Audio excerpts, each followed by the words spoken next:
Creo que había una pregunta. ¿Usted, verdad? Sí.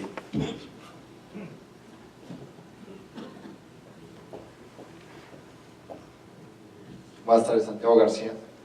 Hablaban al principio de una base de datos de consolidación del suelo.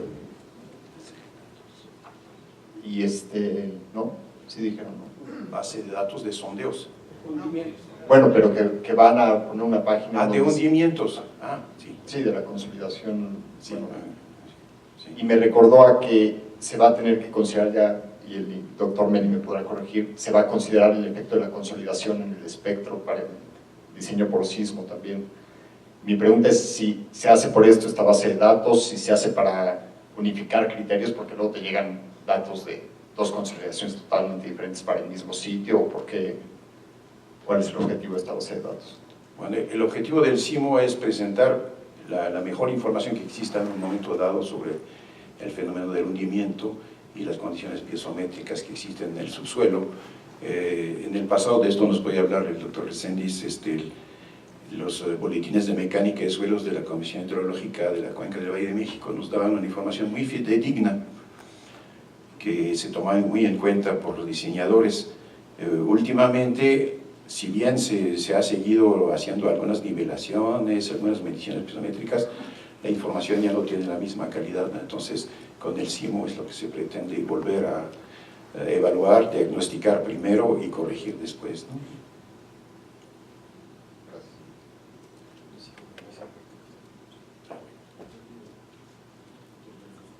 Buenas noches, gracias por la exposición, soy Carlos Rosas. Quisiera preguntar si se está revisando la parte de recimentaciones, básicamente lo que son anclas y muros Milán, ya que hemos visto fallas interesantes y sobre todo actualmente que se están haciendo excavaciones de hasta 30 metros. Luego, segundo, esto de las recimentaciones, he visto a lo largo del tiempo que se están llevando a cabo enderezados de edificios y de acuerdo con las normas que están por publicarse, se castiga mucho a la cimentación. Entonces, si estoy descabezando los pilotes, estoy tocando la cimentación, ¿por qué si yo toco en un edificio una columna de época antigua, tengo que llevarlo a la norma actual? Y si toco toda la cimentación, no subo al rango actual a esa estructura, ya sea porque tuvo inclinación o inversión excesiva, ¿no? O hundimiento. Y finalmente, la observación es que creo que a veces procedemos los mexicanos de mejor manera cuando acotamos la información y nos ponen un formato, lo llenamos y alguien firma. Entonces todos los estudios geotécnicos que tenemos, desde mi punto de vista como también parte académica, es que si tenemos un gran laboratorio de muchas estructuras, ¿por qué no solicitamos a los propietarios extraer de ahí muestras para llevar el consenso a la parte de recimentaciones, de anclas y muros Milán? Porque vuelvo a repetir, hemos visto fallas espectaculares o muy fuertes y esta es mi gran preocupación. Gracias. Bueno.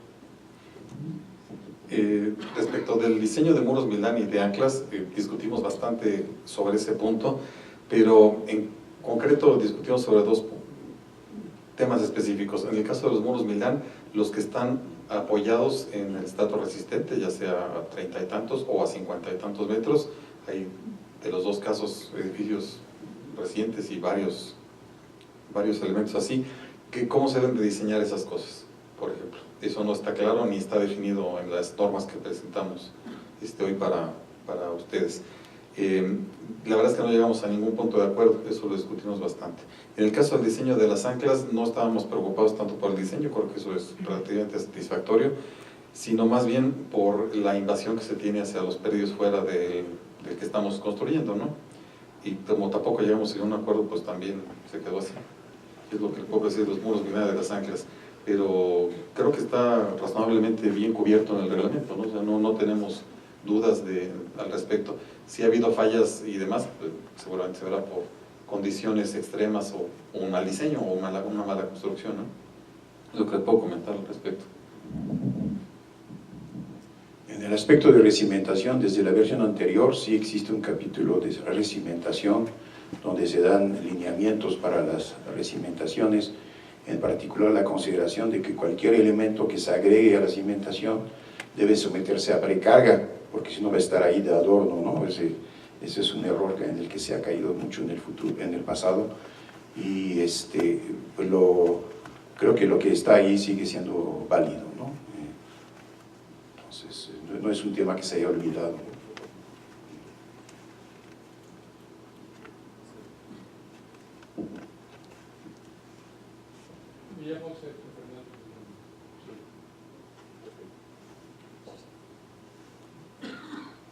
Bueno.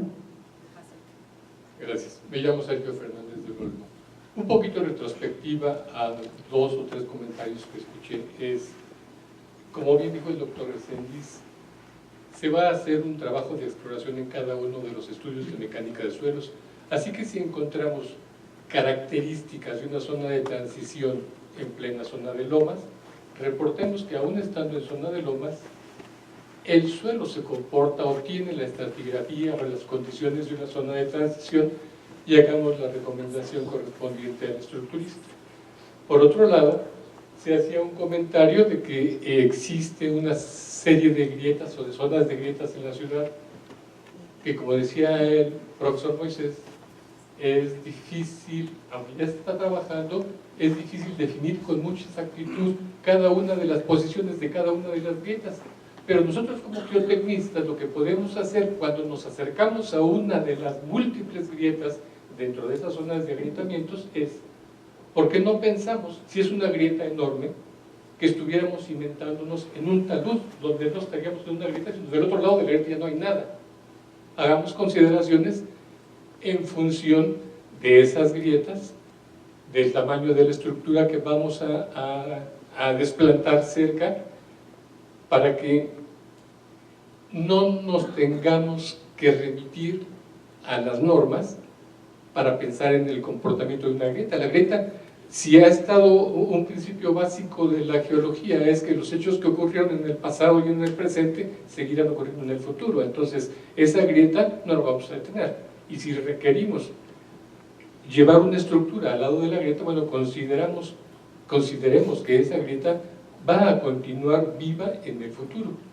Y por último también en relación, y llego aquí porque vamos a hacer un estudio normalmente de mecánica de suelos para cada una de las obras, y por ejemplo se hacía el comentario de que si tenemos en una historia de hundimientos que en el momento de la revolución el hundimiento era de 7 centímetros por año y en otra literatura dice que es de 3 centímetros por año, no importa, hagamos nuestras propias consolidaciones, nos remitimos a ellas y resolvemos lo que corresponda. Es decir, tratemos de aprovechar todo este magnífico trabajo que estén desarrollando para aplicarlo a cada una de las condiciones, pero sin llegar a un extremo de detalle en las normas. Ese era el comentario que yo quería hacer.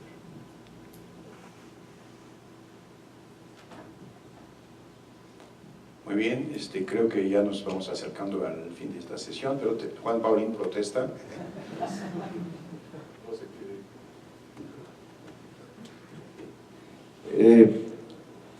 Bueno, Juan Paulín otra vez. Aplaudo la iniciativa de meter un tema de control de calidad en la construcción de elementos de cimentación profunda. Solo me gustaría comentar que este control de calidad, muy bien que lo ponen, pero es un trabajo a posterior. Pongo a su consideración que, pensando en algo preventivo, el éxito de una cimentación profunda es el manejo del lodo y el tipo de concreto. O sea, incluir recomendaciones en este sentido, para no tener que hacer una prueba y darnos cuenta que la pila está mal y provoque la construcción de elementos adicionales. Entonces pienso que trabajando de forma preventiva, especificando la calidad del lodo que debe tener en perforación y antes del colado y el tipo de concreto, pueden evitarse muchos problemas. Y otro comentario es respecto a la capacidad de carga, el coeficiente beta, con base en la exposición del doctor Mendoza, es únicamente función de la profundidad. Entonces vale la pena tener en cuenta también el procedimiento constructivo, porque no es lo mismo una pila colada en sitio, bajo lodo, a un elemento de desplazamiento o un elemento hincado. Entonces tal vez vale la pena tener en cuenta esto como una variable adicional. Gracias.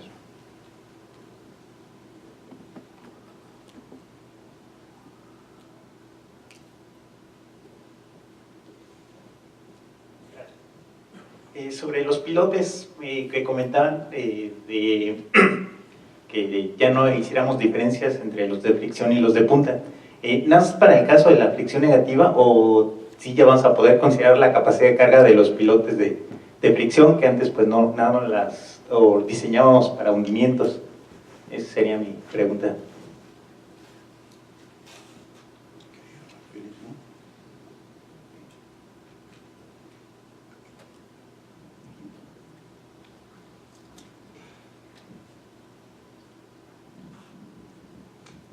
Bueno, la norma sigue, no ha cambiado al respecto, lo que cambió fue la terminología. Los pilotes, en lugar de llamarlos pilotes de fricción, ahora son pilotes que no llegan a apoyar sobre estrato duro, ¿no? Por los motivos que aclaró el doctor Mendoza. Pero los pilotes, si los llamamos de fricción, siguen siendo elementos que tienen que revisarse tanto por estados límite de falla o estados límite de servicio, de acuerdo con los requerimientos de la estructura. Si nosotros requerimos, sabemos que el cajón por sí solo pasa por capacidad de carga, entonces adicionaremos pilotes para control de hundimientos. Si el cajón no pasa por sí solo, entonces adicionaremos pilotes para que estos por sí solos, en la zona 3, carguen la estructura. Ese concepto sigue en la norma, o sea, se mantiene exactamente igual.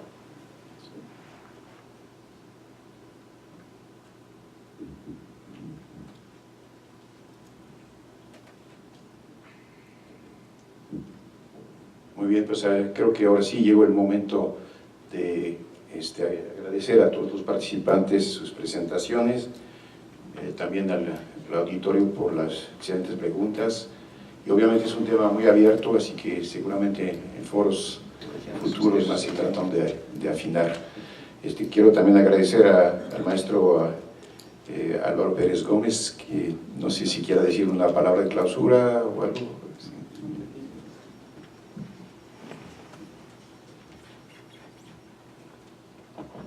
Bueno, sí, antes que nada agradecerle al Comité Revisor de las Normas Técnicas por su tiempo en esta presentación. Creo que han sido temas muy valiosos para todos. Bueno, y ha dado la oportunidad de reflexionar sobre todos los puntos que se vieron. Y bueno, quiero comentarles que esta presentación va a ser subida a la página de las sociedades técnicas, y también bueno, se ha estado tomando video, y los mismos videos se van a subir para que ustedes con calma puedan revisar lo que se comentó aquí. Y bueno, hemos hecho un compromiso con el comité de normas para poder también las sociedades técnicas recabar comentarios o dudas que pudieran surgir a la hora de ver la presentación y hacérselas llegar, ¿no?